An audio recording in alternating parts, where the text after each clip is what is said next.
attending. Mm-hmm. Yeah, we're gonna give it a Some second. folks who have the same insurance as Dave and Amy. Yep, Hi, Amy. that's right.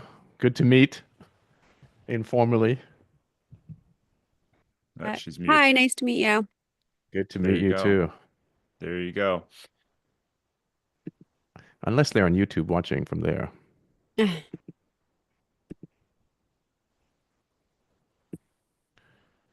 All right, can you hear me, Chair? Yes. All right, we got to make sure we record this thing, but we'll wait a couple more minutes for anybody to log in. Rick, how you doing, bud? Rick's been getting his workouts in lately, Chair.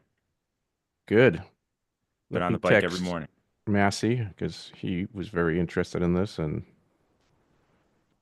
That's right.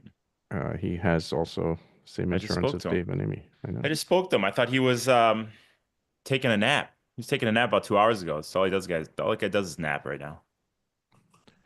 Uh, But we're recording it too. I had a bunch of people ask if we were recording it. So they had this thing called work happening, and Can you hear me, Jim, by the way? yeah, I can hear you. All right, sometimes it Good works. one, buddy. Yeah, it works. Dr. Dave's here, Amy's here, we got Bryan's here. The double spelling of Bryan's name, Bryan or Brian. We could do it either way. Right, Bryan? So professional. All right, so we are going to record this once we get going, and like I said, we'll share that, across the board once we get it recorded. So, Jared, what's the deal? You want to get into this? yeah, Get it going? let's start. Let's do an introduction of Dave and Bryan, and then get this started, and then Okay. folks can join in after. All right. What are we calling this? This is our part two of our fire relocation, rebuilding information call. We did part one 2 weeks ago. Getting into part two here. Is that right, Chair? Is that about what we're Sure. calling this? Let's call it that. And this got passed along to the Pacific Palisades community, and there were 500 people trying to get into the call the last time, which we didn't have the bandwidth for. This time, they're not. So, and we upped our capacity. So maybe they're going to watch this later on. Yeah, that's right. So, okay. So with us is Dr. Dave and his wife, Amy. Jerry, do you want to introduce them, talk about their background a little bit? Yeah, Dave swims with us in Santa Barbara. For you guys don't know, Jim and I here are the coaches that run the Tower 26 triathlon swimming program out of Pacific Palisades is our headquarters, no longer the case. And I live in Santa Barbara now, and we have a location up here that we utilize for the swim segment.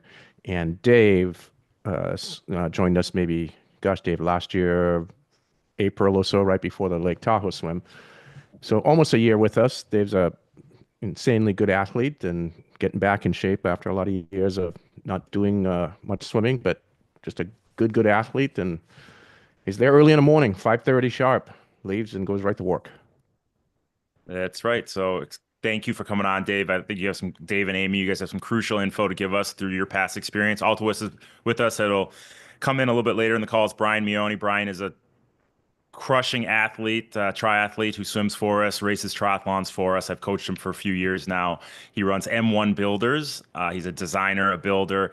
He actually although lives in, was it Westchester Marina area? What's your Westchester Marina area? He was doing his work in San Diego. Most of his stuff he was doing in San Diego. Then he got a call, get back to the Palisades and get to work. So he's actually currently getting stuff going in the rebuild in the Palisades. So he has some crucial tips and information that you guys can dial into and really use to your advantage if you guys decide to rebuild or whatever your decisions are. Bryan is here to answer some questions and go over some vital information that he has accumulated over the last couple of weeks getting into the Palisades. So thanks for being here, guys. So Jared, where should we start with Dr. Dave and Amy? Well, let's start. I mean, Dave sent me this all came about last week, Jim, because I was asking Dave, who I know he had lost his home several years ago, him and Amy and their children in the Santa Barbara fire, what it was like for him, what the experience felt like, how did his family deal with it, and give a couple quick little nuggets on the pool deck. And then he wrote this incredibly, what I thought to be very good note that I passed along to our members. And I found there to be just great nuggets of information in there because anyone going through this you don't know what to expect. This is we have no foundation of life training for this to happen. So I asked Dave if he wouldn't mind coming on, sharing, talking about that note and he offered up Amy from the mom's perspective, and then I'm sure out of this will come questions. So that's the All reason for right. Dave. All right. So, Dave, how do you want to kick this off? What do you think? Where do you want to start with kind of your journey, Well, kind of what happened, break down the background, and then we can go from there? yeah, well, let me start by saying I'm really sorry that all of you felt the need to get on this call. I remember how much it sucks, especially at this stage, where you're just kind of disoriented. And at least for me, I would go back, probably the first 3 months, I would go back to where my house was and just couldn't believe it. Could not believe it was gone. And yeah, there's a lot that's going to get thrown at you. Insurance, I feel like, I put a little bit in the note, but I feel like it really depends on the company you have because I talked to, well, in our fire, there's only 13 houses that burned down. It's kind of a fluke thing. But after it happened, I talked to, at least 5 or 6 people who lost a home, over the previous, whatever, 5, 10 years and the various different fires we've had up here. And it's really a different experience based on your insurance. We were super lucky, and I will give Amy full credit because she will always take full credit for having really good insurance because she probably a year earlier when there was what was it, the Thomas fire? We saw that burning in the hills, and she freaked out and called Travelers and was like, "We want the maximum policy we can get." And when the bill came, I was not happy, and and we had a conversation, and I was meaning to get that reduced because it was crazy expensive. But then our house burned down a year later, so it worked out well for us. But we also had an ag policy, and so I know that's a little different than most of you probably have residential, I'm assuming. But I mean, essentially, the way it was explained with us and the way it worked with Travelers is they have different buckets in which they will reimburse you up to a maximum. And all this should be in your policy, which I never looked at until after my house was gone. But you'll get a representative. Our guy's name was Eric, I remember, and then they'll send you, here's how much you get for your possessions. Here's how much you get for the house, the rebuild. We had coverage for outbuildings and fencing. There's a number for that, and they'll give you, or maybe we ask for the maximum. I asked like, well, what's the most we can get in each, and that eventually they'll give you, well, here's the most we'll pay for this, and then you're able to kind of work backward from there. Like, okay, so I don't even remember what the numbers were, but so much for the outbuildings, and then I figured out, I got estimates on fencing and the buildings, and it was all going to cost, up to the max, and so we were able to kind of get as much as we could. Possessions, they gave us half of the max up front, and then you had to basically fight for the rest. And Amy, Dave, could you define upfront, like what's the timing of that process for you guys from the day the fire burnt down to when you got that half? Because I think timelines would give folks some sort of a reality check here. yeah, Amy, do you remember?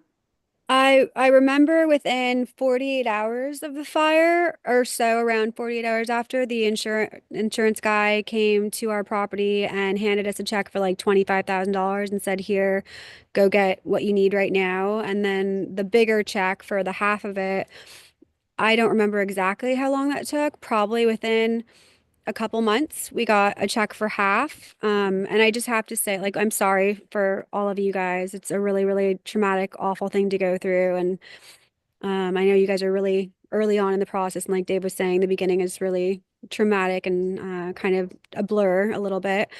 But we got really, really lucky with our insurance process going pretty smoothly from what I've heard from other people. And so I'm hoping that for all of you.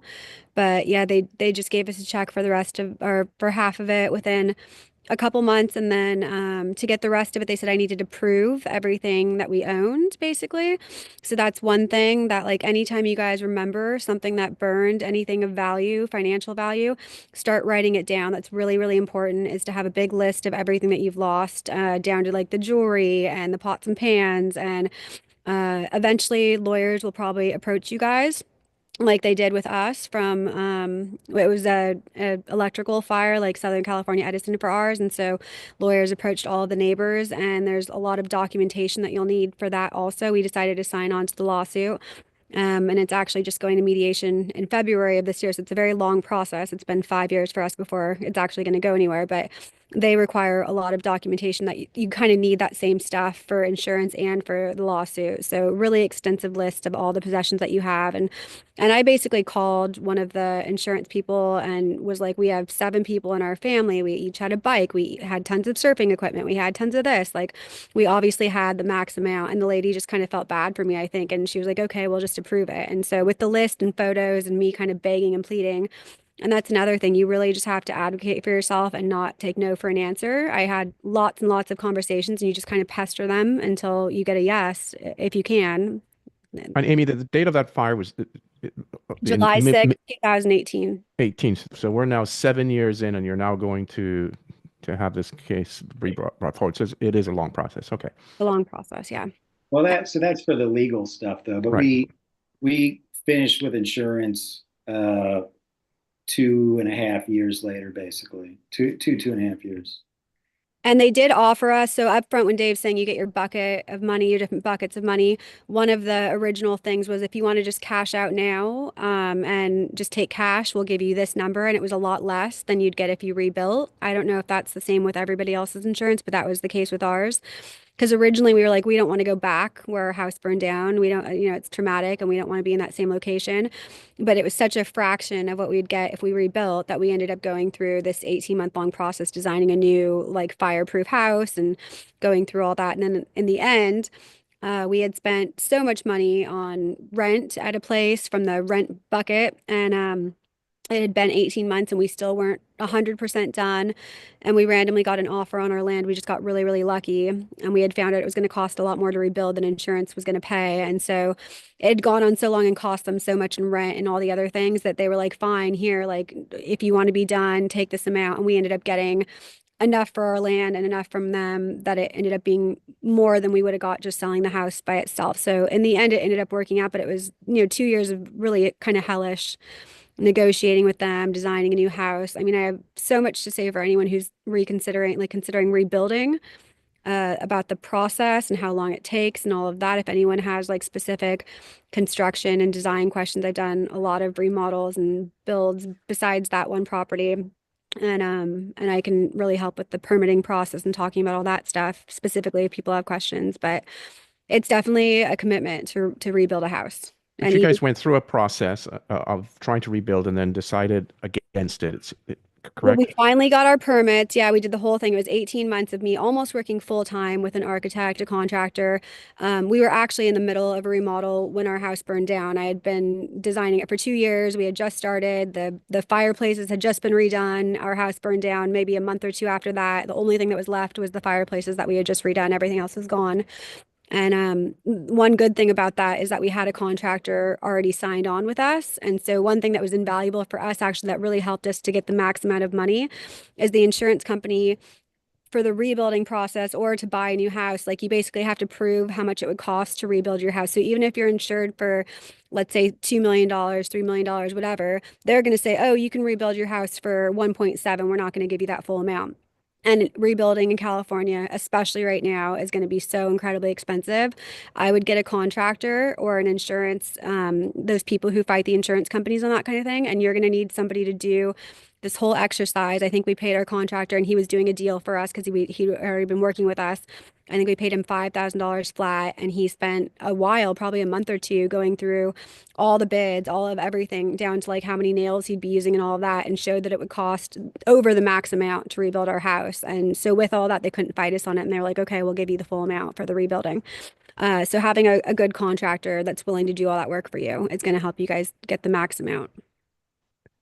So yeah, I mean they start with the house you had, obviously, and they say like, okay, well we have people and this is what it's going to cost to rebuild your house.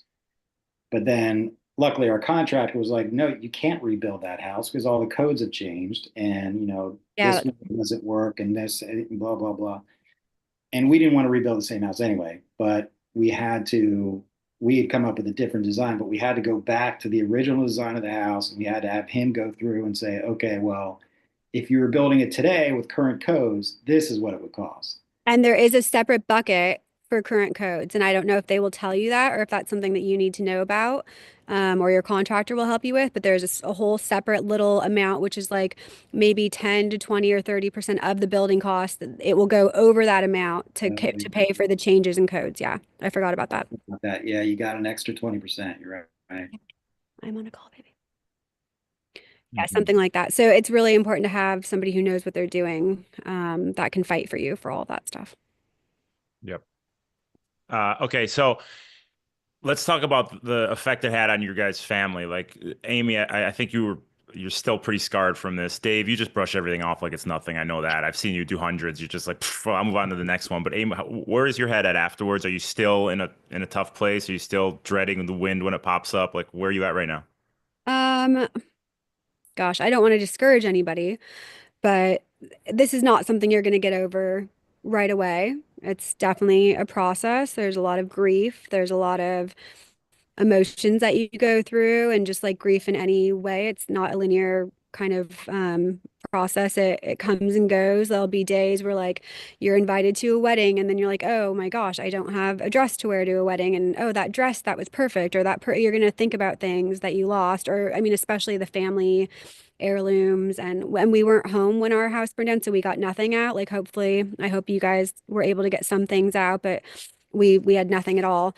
So you'll think about those things, and it's definitely gotten better with time. I have to say, I used to break into tears every time I thought about my little kids' artwork and things like that, that photos that were gone that we'll never have back. And that never totally goes away, but you learn to live with it, and you make new memories and you have new artwork and you start to replace some of that stuff. Um, I just will say like the biggest thing is the chaos that it brings into your life when you think you're settled, and especially people that are older and retired and like that was their house forever and they were never planning on moving, and all of a sudden you're at square one. Like, where am I going to live? Am I going to rebuild? Am I going to buy a new house? What city am I going to live in? And it's just like this plethora of decisions that you have to make all at one time.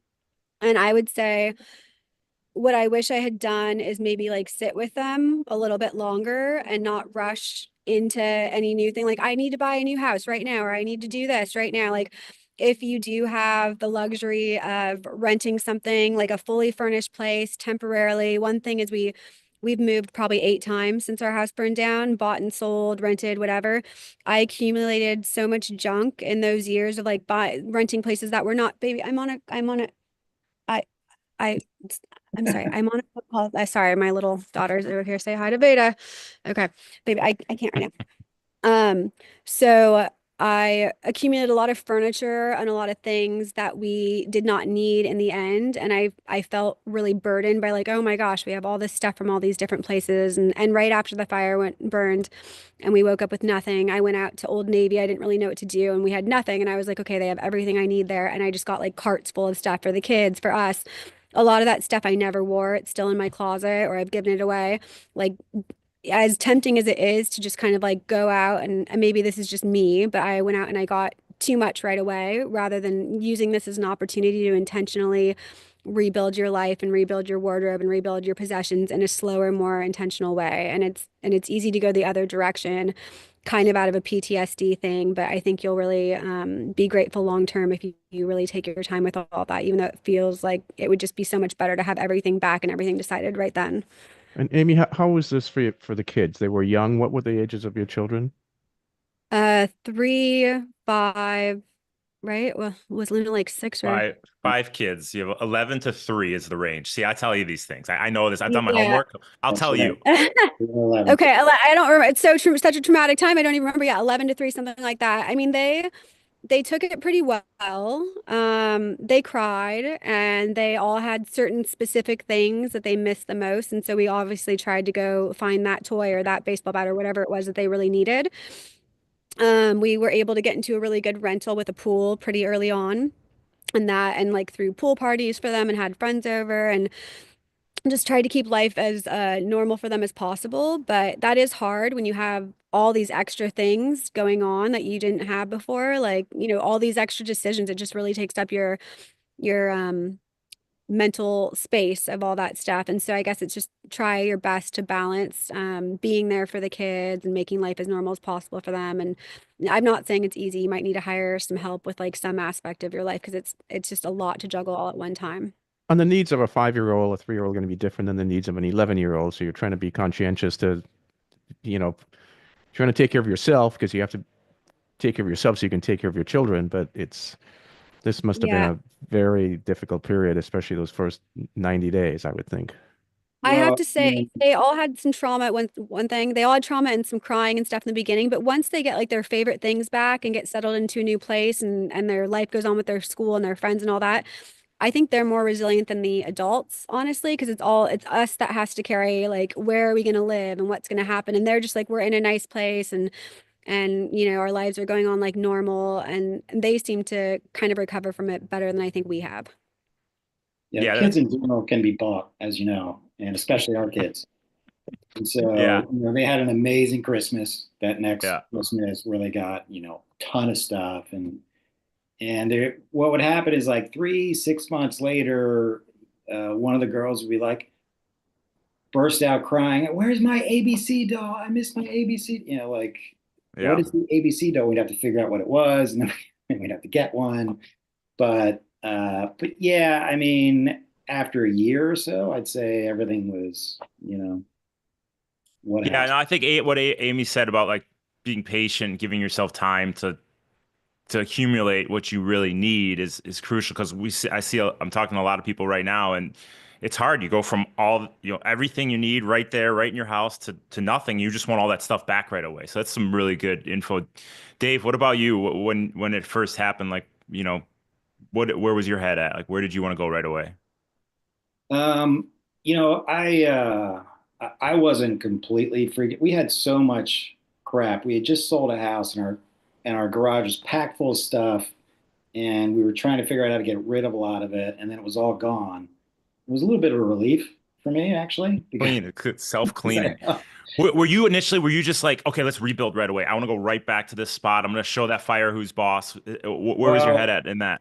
so I loved that place. When I bought that place, it was like every dime I had, and I had to borrow some more and more, and like it was way over my budget, but it was like amazing. I loved that there.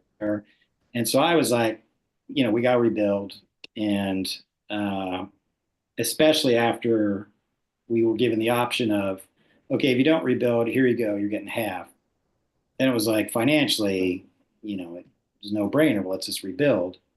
But what happened over time, and it took a while for us to learn this, was that that's not necessarily how it works. And as we said, eventually you can get them to come up considerably on that number, close to what they would have had to pay for the max. And then financially, it actually makes more sense to move on. Um, I forgot to mention what they did was they gave us half of that value early on, half the value of the rebuild cost, but it went to the bank that was carrying my mortgage. And it was pretty close to the value of my mortgage at the time. And that my bank, Pentagon Federal, would not let me touch any of that money because I was still paying my mortgage and everything, but they were saying like, no, no, no, no, that's our money in case something happens because your house isn't there anymore.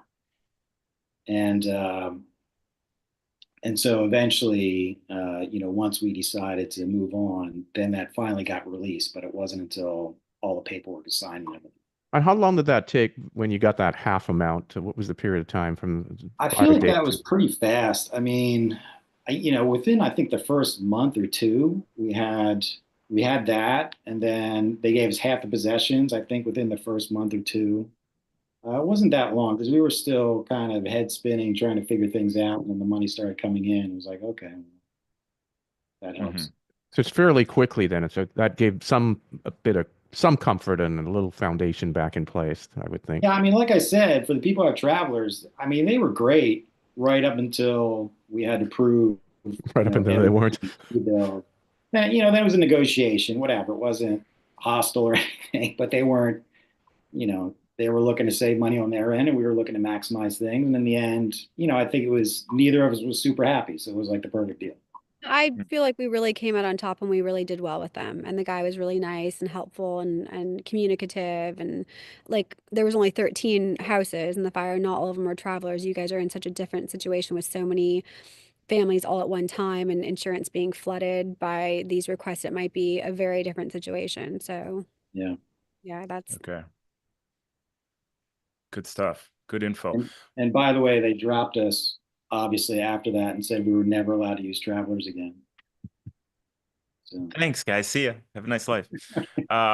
Okay, good stuff. If you guys have questions for these guys, write it in the chat. And if you guys are listening on YouTube after the fact, you write the questions in the comments. We'll make sure we get the questions for these guys. But Jerry, what else you got? Well, I just want to, I'm such a guy for timelines and organization. So I think what I heard here is that it took about 2 years until you got your final payout. probably about 2018, it was mid-year was when, yeah, it was COVID. It was the spring when COVID started. So yeah, it was like 2 years. okay. So yeah, Matt asked, yeah, so we Matt would have asked, gotten Matt asked if you feel comfortable sharing what legal issues are you still fighting? Oh no, it's just with SE. So what happened with us is a power line sparked and hit a palm frond or something and just ignited our neighborhood basically. And so the lawyers, no offense to any lawyers on, but they sniffed that out quickly and they got a hold of everybody in the neighborhood and we all joined this suit together. And it's just to have them reimburse us for anything that wasn't covered by insurance, basically.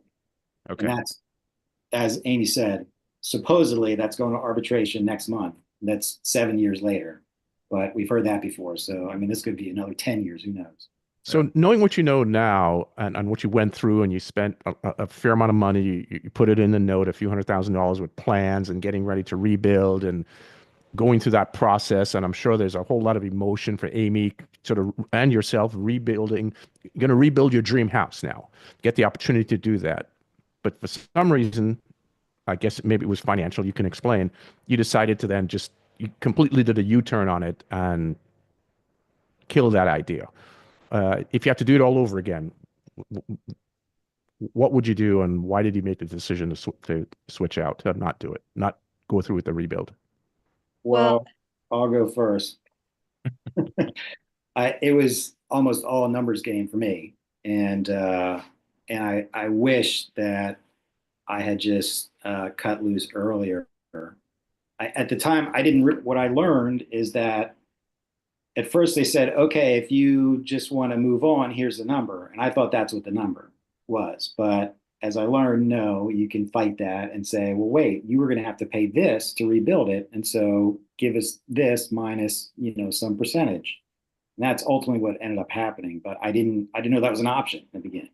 it really wasn't an option in the beginning. I did try to fight them with that because in the beginning I did not want to go back there and I did not want to rebuild. And I said, like, just give us more for buying. This is ridiculous. What ended up happening is I chose a very expensive rental, more than I thought that insurance would ever pay.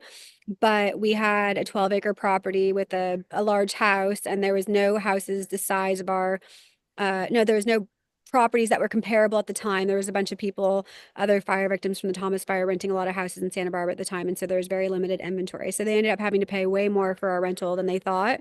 And the design process was going close to 2 years at that point. And in the end, when I brought it up again and just said, I don't know if we want to do this, we're almost at the end of this and I'm still figuring it out. It might take me another 6 months to figure out if we want to go through with this building or not.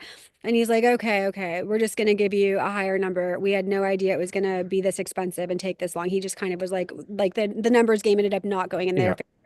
So the net of this, what I think I'm hearing here is you need an advocate for you right up front, A meaning contractor would be a very helpful. Yes. contractor and some sort of legal help right up front to sort of help with the process of getting you the maximum you can get. Because, like you said, and what you wrote in your note, Dave, insurance companies, it's a business and they're there to, pay their claims, but they're also there to manage how much they pay on their claims.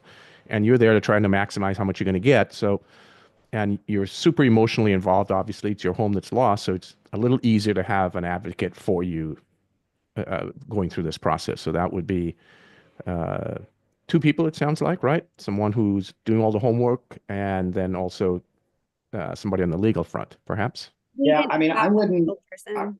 I wouldn't hire a lawyer right away. I mean, they're going to bleed you dry, obviously. You know, Again, no offense, but first see where you are with insurance and what your options are.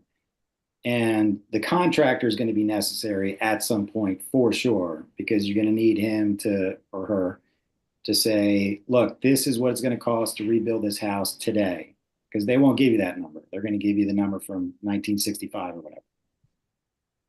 Gotcha. we just to clarify, we didn't have any kind of legal representation or anyone helping us. We eventually signed on to this lawsuit that's just against the electrical company, and it's completely separate, and they never talked to our insurance people, and that was never intertwined or helpful at all. It's just a completely separate thing. But our contractor is really the one that helped us fight to get that higher number. But if you knew, Dave, you said you didn't know you would get that much money until you went through the process and then you came back to them and then they were willing to pay you more. If you had an advocate for you, you would have gotten that number sooner. Or you would have had prior knowledge to be able to help you make perhaps a more well-informed decision on building versus. Maybe, although I think they were also just playing the waiting game. Okay.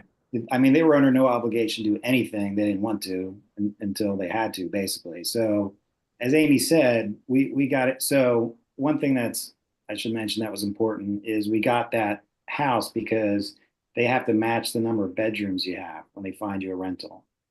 And so we had 6 bedrooms and there weren't, and the only 6 bedroom was this like insane place in Hope Ranch that they paid a ton of money for.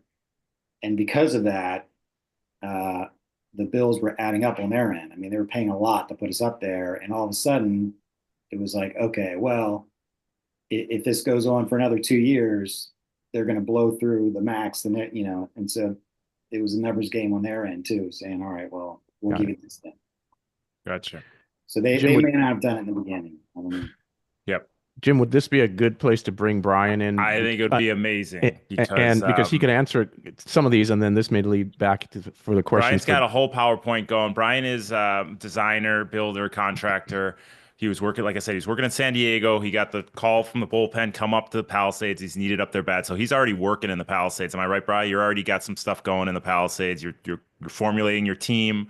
And Amy, Dave, you guys hear anything here that you want to chime in on? Bryan's kind of got a whole presentation here. But Bryan, where do you want to go with this? Yeah, so obviously I started in LA. I mean, I've worked in LA my whole life, right? So then kind of got some opportunities for San Diego, broke away from my company, started my own company. It's kind of how it went down. And then went to San Diego.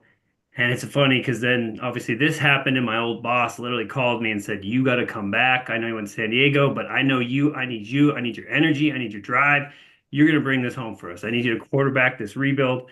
So this is more so I'm working with like the St. Matthew's Parish, kind of getting them back up and running, getting the schools back, getting the kids back, getting temporary, obviously classrooms within, we're looking at their soccer fields, yada, yada. That's kind of besides that point, but I'm putting a team together, right, to kind of help bring this thing home. So I'll kind of share something for you guys. Because Bryan, no, he has he's in tune with the permitting process. He's in tune with the rebuild costs. He's kind of dialing all this stuff in, not to a T, but he's getting a good grasp of what's going to happen in the next few months, years here. We're still early, to be honest with you, because I'm trying to pick their brain. Like obviously we had that executive order go out, right, from the mayor, and it has kind of some outlines of next steps and where we're going and what to expect. And we're supposed to get a 15-day update, which I keep pinging them to get more updates. I'm not getting anything from them. So I'm assuming they're probably going to issue it on the last day of that 15-day, which will probably be on Tuesday, let's say. I've been talking with my permit expediters, seeing if they got anything on their end and how they can help. And I know there's all these fees associated with expediting, but are those fees going to get waived, right? And it's just going to be their fee. I have one expediter that says they're going to provide their services for free and help get us through. Some said no, but I do have one guy that was going to help us with that. With the permit, with the permit. Yeah, with the Okay. permitting process. So obviously, this is kind of my team, people I've worked with in LA. Mark Petoni, lead architect. I worked with Ben, who's a great engineer. I was kind of on the owner's end as like the design builder, overseeing this whole package. Like you guys said, it's good to get a contractor on early. I would kind of go through all the different divisions, which I kind of put here, right? All the different entities for navigating, obviously, even the demo and remediation process. Because I've talked with obviously some of the individuals. I know I was on the phone with Massey, and he told me, "Hey, look, we've got the Army Corps of Engineers up here. They're gonna be doing their thing." And I said, "That's great and all, but like, I sometimes I got owners that are calling me like, I want to get in there now. I want to start now. I don't want to wait for them." And ideally, you can, right? We can get these demo permits fast tracked and approved per this new order, right? I'm kind of checking with my expediters to see if that's truly the case, and they're supposed to get back to me shortly because my guys have got the C21 for the building licenses. My guys have got the C22 for the hazmat, basically asbestos abatement removal, right? And I've got my testers that would kind of go in and test each and every one of your lots. They send out the reports, they get the lab data, and then we kind of go from there, right, of what we need to do. And so that's kind of like this first box that kind of, I mean, I put this together pretty quick for you guys, but it's a lot of information. You can use it against your insurances because I get into cost on this next slide to kind of bring the reality of where you guys are going to be and what I'm hearing, right? I'm calling all my GCs because I'm in the network, I'm in the pool, and I'm asking them, where you guys at? And they're like, I mean, they're thinking, we're going to have material shortages, we're going to have labor shortages, people are going to be naming their price. It's going to be intense to get people and good people, and people are going to be flying in from all over saying they can help you. So you got to be careful. Do your research. Those of us that are good are going to be taken. So it's kind of like the St. Matthew's Parish is kind of trying to sign me and lock me up right now to help them. Well, I'll give you a break here to take a breath, but Yeah. just so you guys know a little bit about Bryan, he's very energetic, but he's very direct too. He's not gonna beat around the bush. He's gonna tell it like it is, and I mean, you should see these notes he writes to me in Training Peaks. It's right there, right in my face, right? So he's gonna tell you like it is. He's not gonna sugarcoat things here. So if you see stuff you don't like and you want to ask him questions, you can do it in here, you can do it in the YouTube comments, or I can give you offline, I can give you his information and you can reach out there. I But like yeah, that, Brian. That's my kind of call exactly. it as it This is. I talk fast too. I move fast. I get it done. I'm So, like, but don't be intimidated by him. Ask questions if you have questions, because he'll lay it out there. So thanks for putting this together, bud. Get into it. yeah, so obviously remediation process goes first. First and foremost, I got to get someone out there, right? Get out there, test it. If you look here, it's about $2,000 to get a tester to get out there and start testing your materials. He'll be out there, do that. And then after we get the testing back, hazardous material removal could range from 5K to 20K, depending on how much there is. We don't know, right? We won't know until we get these reports back. So I'm basing going off of historical data on other buildings I've done, right? And so a lot of this is historical information. I've built a lot of custom homes. I've done a lot of commercial. I've kind of specialized in commercial, but I've done custom homes. So I'm kind of pulling this from old data. I reached out to Mark Petoni. He's got some great information. He kind of helped me with the pricing over here on this side. But otherwise, I talk to my guys who I use all the time for demo who have these licenses. Their structure demo, they said, could range from 25K to 50K, depending on how much is burnt, right? How much of your structure is really remaining. Maybe there's not much at all, right? So we won't know until we go, right? And then the slab demo, this one you could basically wash off unless you guys are trying to build a 3-story house or trying to put a rooftop deck and something where we need to underpin or modify your existing slab. You should be able to reuse what's there. We can throw on some mud sills, start framing, and keep the core, keep the same footprint that you had before.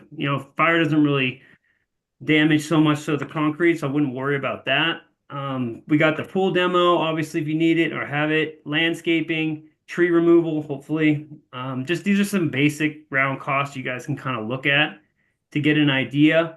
But I kind of put down what you guys could expect for demo and remediation. And I'm kind of basing mine off of one of the alphabet streets, like the smaller lots, maybe a little bigger, but I'm trying to base everything off of a 3,000 square foot build.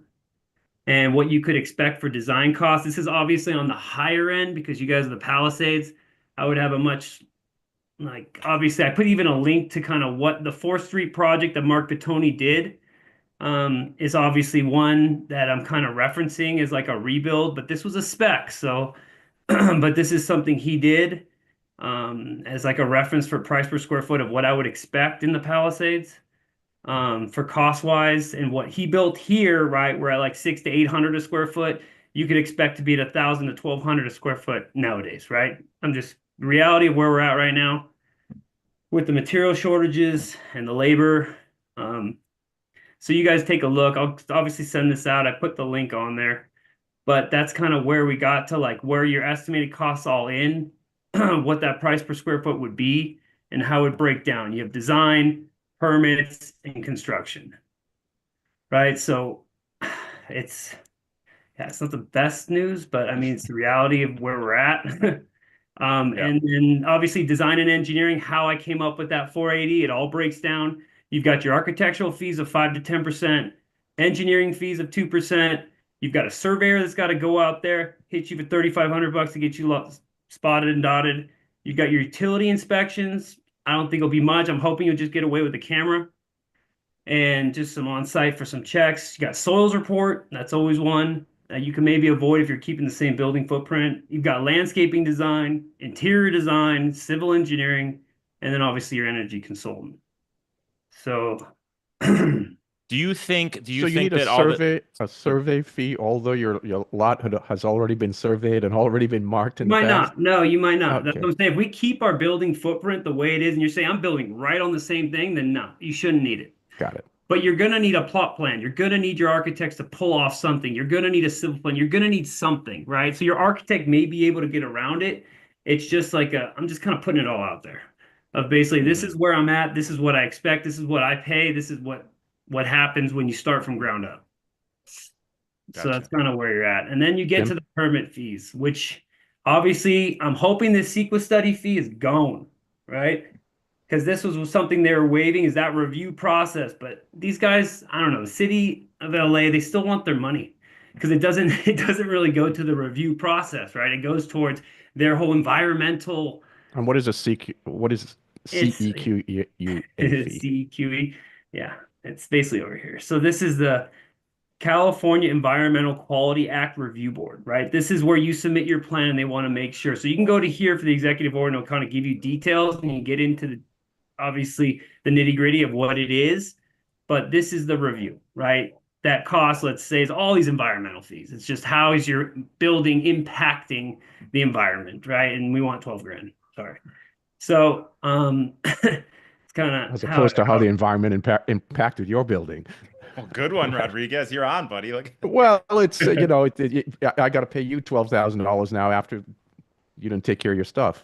Anyway, yeah, go that ahead. might. I would love to see that go away. I know they Yeah. removed coastal planning review, right? That is huge for the houses in Malibu, potentially houses in Palisades. Like that is huge because right there alone, I put this little permitting schedule drawable, like little board together of like best case using an expediter. Hopefully, this whole 30 days better.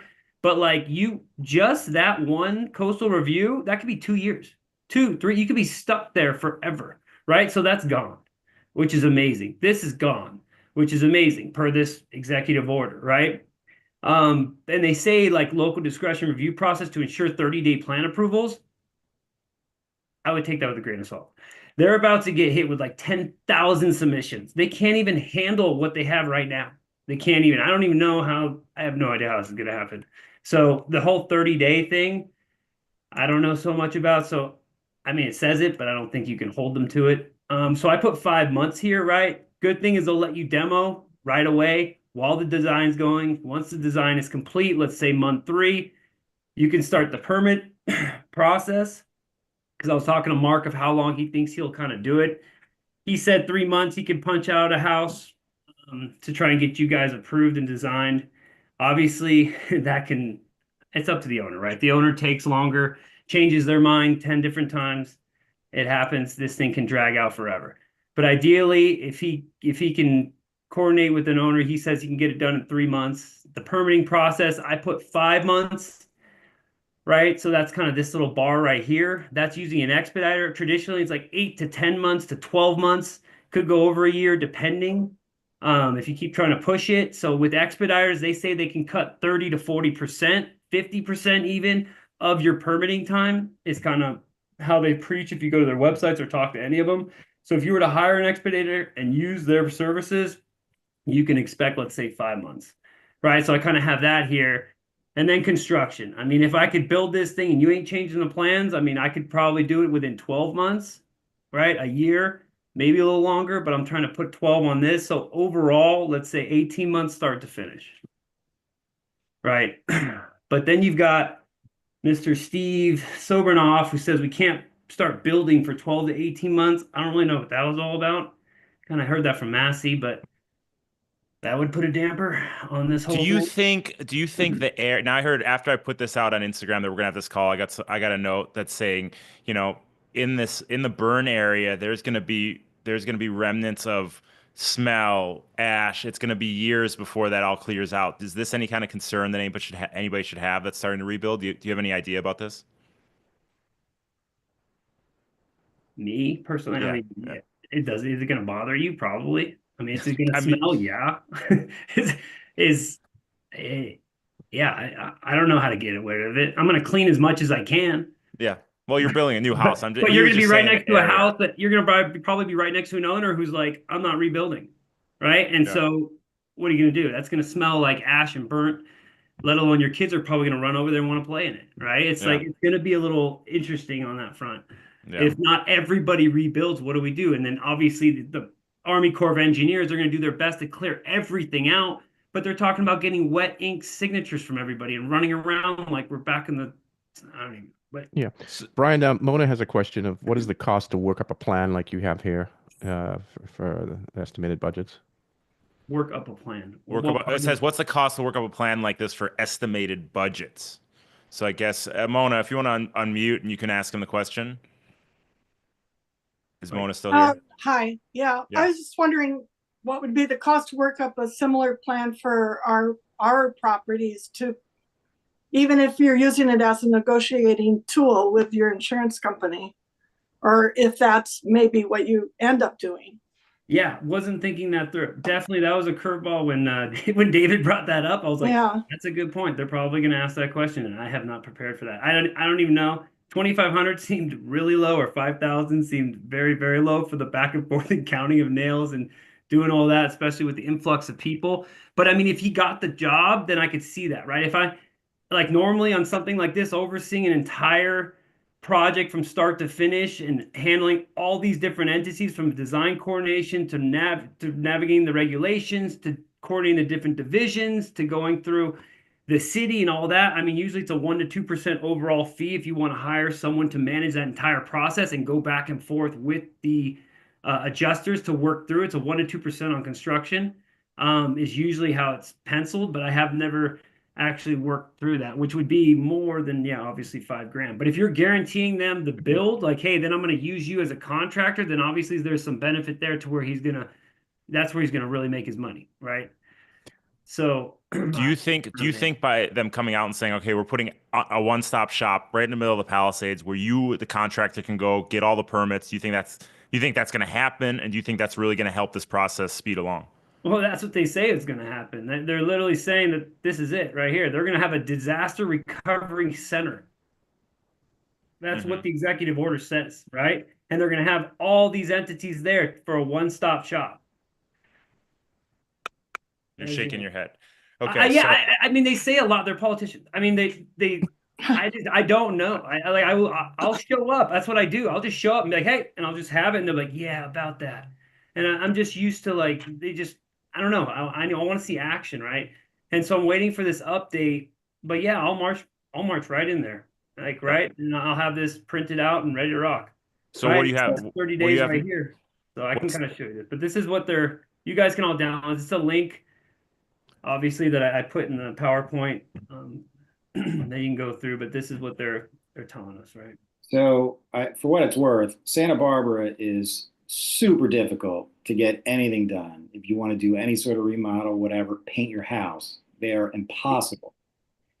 But after the fire, they were very accommodating. And in fact, if you were just rebuilding the same house, it was a rubber stamp. I mean, they would just like boom, boom, go. Now we ended up redesigning everything entirely, but we stayed pretty much within the footprint. And then they still really expedited things for us. I mean, they were super helpful, but I have no idea what's going to be like down south. But I think it's going to be a lot better than what it'd be like now. Yeah, I really hope they do honor all the things they're saying. And I would say like Santa Barbara totally did. And I had a specific planner assigned to me and a good relationship with her. And everything went very smooth and very quick and totally different than just doing permitting outside of a fire. But like Dave said, if you're going to build like for like and rebuild the exact same house, and there are plans on file with the city and engineering and everything they need, it can be a very quick. I think that they will rubber stamp that like right away and let you guys build right away as long as they're going by what they say. But if there's not, if it's an older house and there's no engineering, that's a little bit of a problem. And so even if you have like the original plans but not the full engineering, that's going to take some time for an engineer to do, a couple months that they would need to do all of that. But if you want to build a new house, a new design, it's a much longer process. It will take you a lot longer to design a house than you think it will, because there's just so many things that go into it and you're going to change your mind. And that is one thing that I wish maybe I had just decided to build the same house if we were going to stay there and not designed a whole new that took me 2 years, 2 years that I wasted when we decided not to do it in the end, instead of just being like, okay, let's just rebuild. And we could have just started right then. So. Mm-hmm. I want to say one more thing. 12 months to build a new house seems like, not to say that you can't do it. I've just personally never had a contractor that's been able to do like even just a remodel in 12 months, even just like interior stuff. That you guys are incredible and super fast if you can do that. Because normally I would just say like plan on a couple years for Bryan the snaps his finger and houses go up. That's Oh, Bryan. hey, I built mine in 7 months. Wow, that's incredible. It's like the Simpsons house, though. It falls down on the sides when you slam the door. All right, Bryan, what do you have next in the PowerPoint? Is there another page you want to go Well, over there? obviously, yeah, for construction, I mean, I'm curious about the building codes and where they're going to come out with, because this is like one of the houses he designed that's like a passive fire resistive house, right? With the cement siding, no eaves, no attic spaces, passive ventilation. So I'm curious if they're going to start implementing any of that with the design, which would require footing infrastructures and pads and underpinning for ridge beams, right? Which would impact your existing structure to where it's like you said, I'm going to build exactly what I had before. They might say that's great, but you got to get rid of your attic space. Now we have to go with, I don't know what the answer is. Well, that was my big question too, is obviously this happened, right? And it happened for a reason, one house to the next to the next. Do you see them changing code before this rebuild starts, greater easeway, whatever it is? Do you think in this area they're gonna have to change the way it goes, or are they just gonna go with one for or one? our insurance company is going to dictate what homes need to, how they need to be constructed. That leads me to this. So I've got my LADWP Whisper, right? So I've got my girl. She gets me what I need through LADWP because they're going to be your next bottleneck, which kind of makes me chuckle because I've had so many buildings built, right? And no power because LADWP has become my bottleneck, right? They cannot get power to my buildings, right? And they've always been my bottleneck to where I started chuckling when I heard Rick Caruso was like, oh, we're going to put everything underground to avoid this, right? And I was like, oh my God, he just brought this city to a halt, right? And I don't know where he got that, or I don't think it's even possible. Because I mean, putting everything underground is probably the best idea we could do, and it sounds amazing, but I just don't like, I don't know how you're going to do that, right? It sounds insane, right? Yeah. We're going to rip up all the streets and run all trenches, put transformers, put vaults, put everything, just the planning. So I got my next kind of thing was I got with my LADWP Whisperer, my expediter, and kind of the liaison that she kind of helps me with. And I was like, what are you seeing on your end? Because at the end of the day, how are we going to get power to these homes if all these poles burnt down? Like they are another problem. They don't have the manpower. They don't have the design ability. All these people are going to rush on building their homes and they're just going to sit there with no power.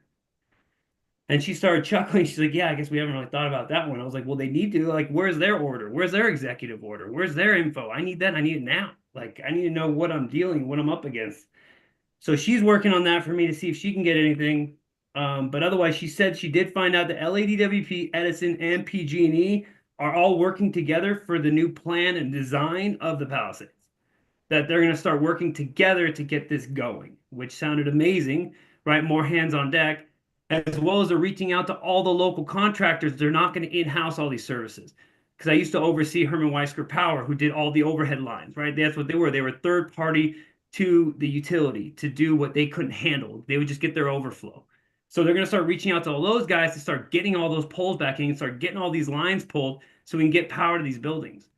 Because I haven't gone up there yet, but I was going to check all that. That was kind of part of my check that actually Massey said he'll take me up on Sunday, which is awesome. Sunday at 8. But yeah. Look at that. That's That's another another- man on the inside. that's- That's your home. That's your Palisades whisperer, Massey. Yeah. So that's another for me, like a big red flag, a big question mark is LADWP. They've always been a question mark on any project I touch. So I'm just curious how they're going to handle the rebuild. Yeah. But do you think that there's going to be major zoning changes house to house, lot to lot, or you think they're just going to let it go with the way it was before? She sent me this. She said yes. So she's like, hey, you got to let everybody know that they're going to start having these 2022 fire hazard severity zones. That this is going to get updated in 2024, which is going to include the Palisades and all that. And there's going to be some changes to the buildings, is what she was trying to tell me. And I just got this literally 10 minutes ago while we're on this call. And so I kind of opened it up and I was going to kind of breeze through it and see what it means. What are they trying to tell me? Right. And so, yes, the answer is I don't know. And I got more information and we'll see where that goes. But that came from her. Okay. So All right. the answer may be yes. Well, I guess we'll figure that out. But what else you got on the PowerPoint? Anything else you want to go over? No, that was it. And the rest is just costs of what to expect. And that's it. Beautiful. Some good info here, although it's not the most welcoming info. Thank you for being honest. And anybody got any questions for Bryan? Mulcahy's an architect. Mulcahy's got some stuff that he wanted to chime in on here. And Bryan, you can communicate with him if you guys if you have any questions or if he says something that you agree with. I'm all for it. Yeah. Mulcahy, what do you got? You said something about slabs. Yeah, so I'm actually jumping in with a contractor to Let's say who you are. What do you do for a job? What are you? John Mulcahy, architect. I've done residential, multifamily. I've done maybe 10 houses in the Palisades. And actually the contractor, I did his house, and now he's called me up to redo his house. Okay. So he's even already pulled a demo permit. And we've already talked to a couple structural engineers, and permit expediters, and getting everybody on board. Okay, so what do you find out? What are some nuggets that you can share that you found out, Bryan? If you have something to chime in here, feel free. So one, we did find out, everybody is saying you have to demo the slabs. You only got 4 inches of concrete. The rebar that's in that slab, 2 inches of concrete is not going to protect it against the heat. So there's failure in the concrete, and there's going to be failure in that rebar to take on a new. And if you want to try to keep it, you have to get a testing lab out. Well, the testing labs are all booked up for months already, trying to save retaining walls and other things already. So to expedite the process, everybody's saying you got to demo the whole site. So what you also touched on is rebuilding. Well, yes, you can rebuild. There's been already other online meetings with the city of Los Angeles. They have the first thing to do is get all your records. So they have a website link, as well as the county assessor's office, is to get all your existing house documents in order. So what they're saying is that we can rebuild your house at, like for like, plus 10%. That's building square footage plus your building mass. So with that, we're already, looking at that, and that's going to, if you build like for like, the process is going to go from what we're being told, right? That 30 days. Well, let's see if it really happens. But that's the goal. And that's supposed to be through all the departments even. So I think like what happened, I'm hearing what in the beginning of this was what happened in Santa Barbara, and there was a smaller amount of houses. And I think now with this larger amount of people housing, and I think there's going to be a little, as you see, there's already more people behind it. Trump Trump flew in today and is also looking at it. So there's a lot of attention going on here.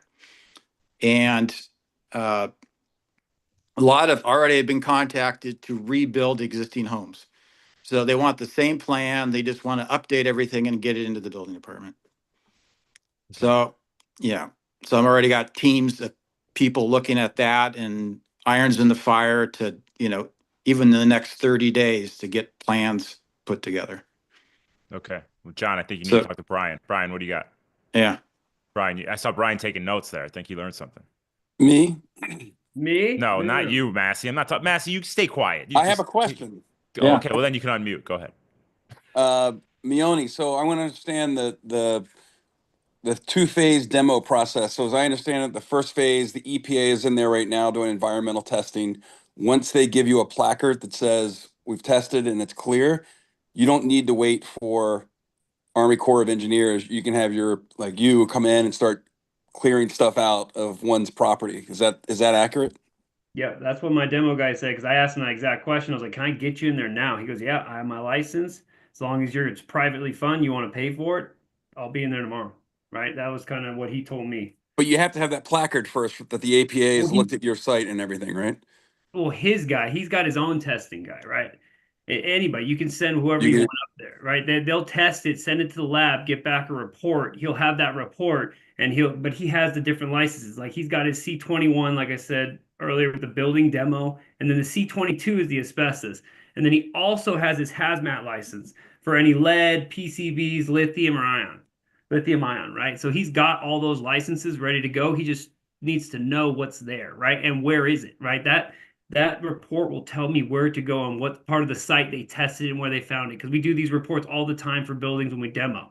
Oh, it's in the paint. It's on this floor. It's on that floor. It's just in that room. It's only on this exterior wall, right? They'll tell them where it is so they can price it and remove it, right? And So then is there any reason aside from cost to wait for the government to do the demo removal because they're doing it for everyone else? Or in all scenarios, it's, again, if money's not an issue, doing it with the private guy is the best way to go because it's going to get faster and you can be we're ready gonna to get build. in.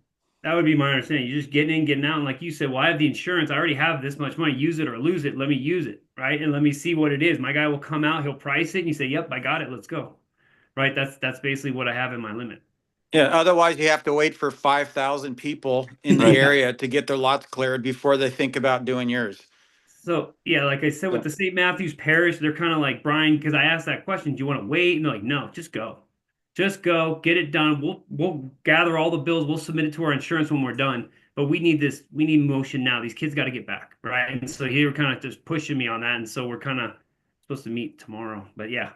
So answer is yes, you should go and start now. Okay, Jerry, what's on your mind? All good. I'm enjoying listening to this.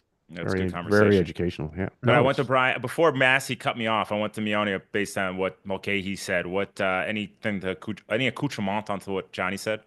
No, I like the concrete demo. That's good. That's good. I put the demo cost of what you could expect. I was hoping you could preserve it. Obviously, it comes with the testing. And I haven't done my research on that. I'd like to keep it. I would do everything I could to keep it, right? It's a lot of money. Not only do you got to demo it, then you got to rebuild it, right? And I don't want you to hit your limits on that. I'd rather you spend the money elsewhere, right? But yeah, no, I put that down, the concrete demo, that maybe we can get that we have to consider kind of taking it out. So. And there's some other things going on. Maybe you and I should talk at some point about the Oh, yeah, soft 100%. costs. Things that I was told you like landscape. Well, we could put that off for right now. They're saying you can get the building permit and not have to do landscape right now. That's Sure. like your water mitigation. That'll come later.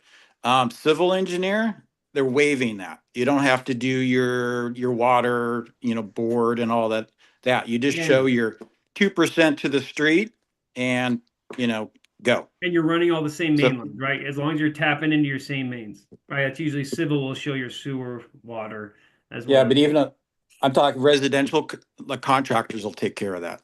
Okay. Maybe in commercial you have to do that, but in residential, like in the alphabet streets, your contractor coordinates with the team, the plumbing, contractor, so forth, right? Fire sprinkler, That's a lot of So these you can people get already away. have So fire civil, sprinklers but in you have place. LID. You have LID. Sorry, we're gonna kind of banner on this. So Sorry. they don't require LID anymore What do you mean? with the LID with civil, like basically part of civil. Oh yeah, Yeah, because that's like they're saying they're going to waive that. oh my God, that would be amazing. Yeah. So this is okay. So- This is these guys are above our head. What we're talking about right now. Yeah. Hire people who know their stuff. You know, Johnny knows. Bryan knows the stuff. Johnny knows the stuff. This shows these guys they're way above what we know, right, Jerry? I don't know what they're talking about right now. You need to Well, have experts deal with this. It's good. It's great detail and super helpful. I want to come back to Amy for a moment, who's still on. Thanks for staying on, Amy. I know Dave had to leave. You've been through this process, obviously, and you're out on the other side of it 6, 7 years later. Um, if you had to redo this, you're back to day one, home's gone, you have the knowledge. What's your process over the next 90 days? Really quick, I'll say that, but back to the foundation really quick. I don't know if this is the same with everyone else's insurance, but we had a specific budget with our insurance for demoing the slab. And if we didn't demo the slab, we didn't get the money. So it didn't affect us either way. And our slab, because wildfires are typically so hot, our slab cracked as they tend to do during a wildfire. And if your slab cracks, the integrity of it is not okay anymore. And so we were required to redo it. And as long as you have that bucket with your insurance, you're not losing anything out of pocket because you Good to get know. money anyways. But again, check with like somebody with your insurance company specifically about that. And then you're asking about what the next 9 months are. Next No, 90 days, 90 if you had to do it again, this happens. You have to do it again. knowing what you know now, your process, how long it took you to rent a new home, then start the process of building and then switch. Yeah. You're here now with this incredible knowledge base. What does your redo look like for you?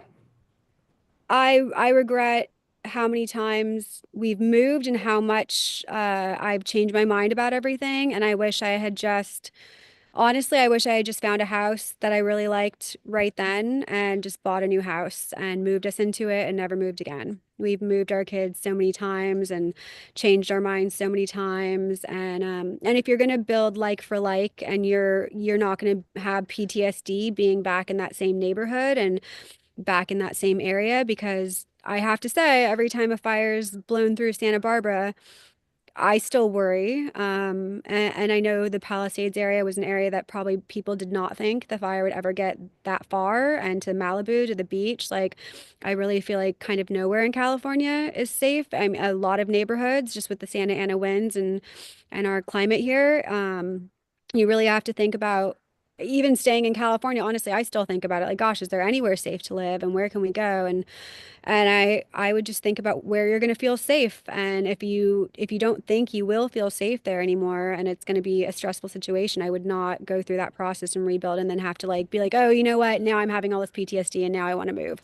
So for you, because of never quite, or not never, but not being grounded for a sufficient amount of time, your messaging would be, hey, make your decision up front and for you, get a new place and lay your tent and get grounded in place and just try to make it a home. And it's not going to be the same. And you're probably going to miss your neighborhood and your neighbors and your something about your house. But I kind of just think like, yeah, just really, really take some time, sit with it for a little while, rent something furnished.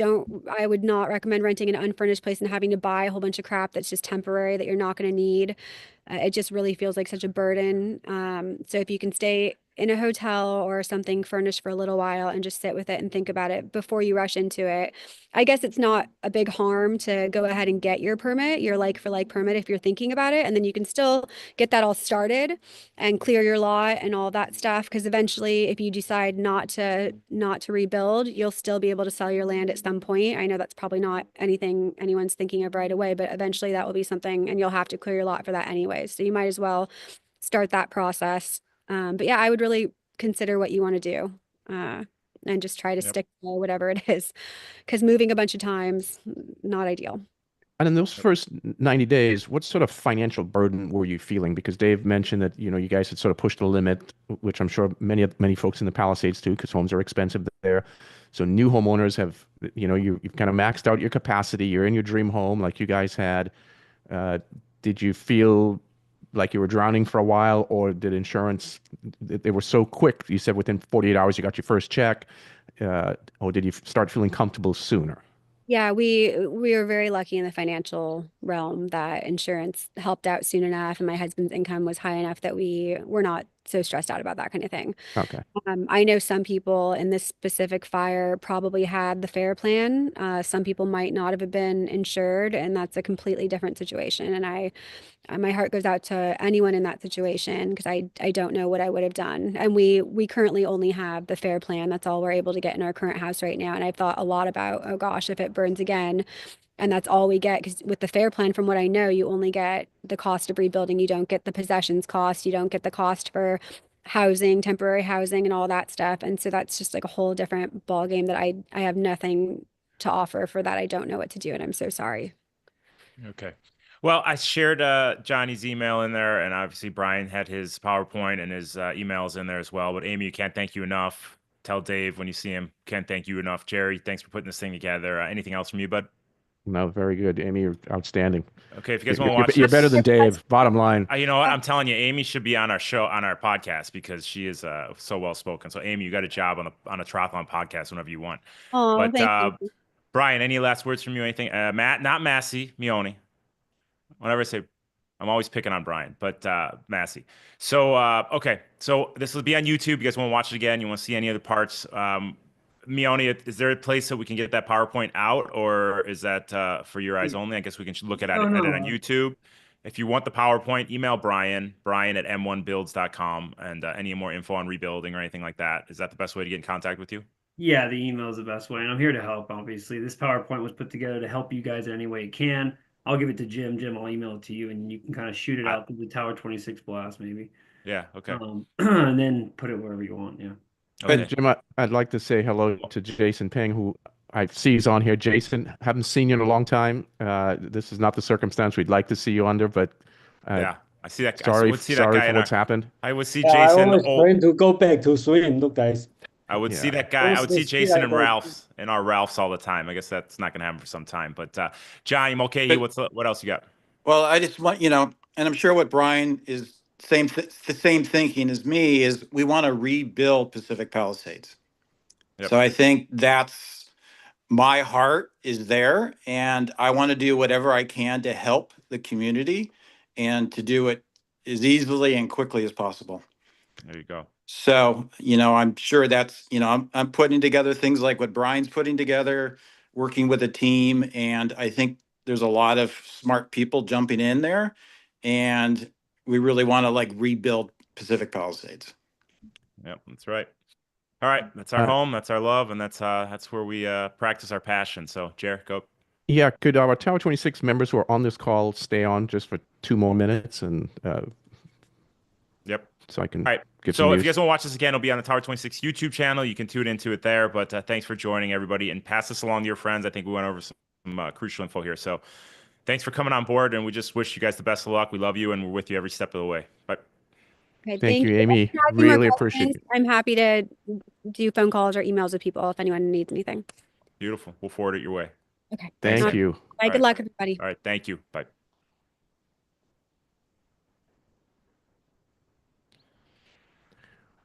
All right. right. Yeah. So who do we have? Everyone that's on our members? Yeah. Hey, Daniel, how you doing, buddy? I'm Got Max. It's got Max. probably sideways. Max's parents on. Good. Yep. So regarding, we are close, Jim, to getting another pool that's in close to the Palisades pool. In fact, we can be there almost within a week. Now we're just dealing with the costs, and the costs are exorbitant. I've never come across these kind of costs in facility renting in the 43 years I've rented pools. But so